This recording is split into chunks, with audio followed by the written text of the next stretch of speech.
day എൻ്റെ phone കണ്ടാടേ എന്നോട് വെച്ച് വെളിയും വന്നേ വെളിയും വന്നേ എടീ ഫോൺ കണ്ടാ നീ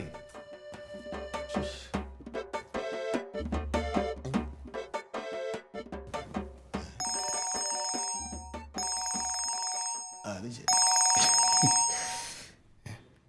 ആ വാസല എന്താ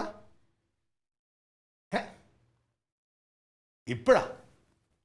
ആ പിന്നെന്ത് വേറെ പണിയൊന്നുമില്ലല്ലോ ശരി ശരി ഇതാ 5 മിനിറ്റ് ഇപ്പം ഇറങ്ങാം എടി ഞാനേ നമ്മൾ പുതുതായിട്ടൊരു റിസോർട്ടിന് കണക്ഷൻ കൊടുത്തായിരുന്നേ അപ്പോൾ അവരൊരു പാർട്ടി ഉണ്ട് ഒന്ന് പോയി അടിച്ച് പൊളിച്ചിട്ട് എന്നെ നോക്കണ്ടേ വൈകുന്നേരത്ത് താമസിക്കും എന്താ കുളിച്ചിട്ട് വരാം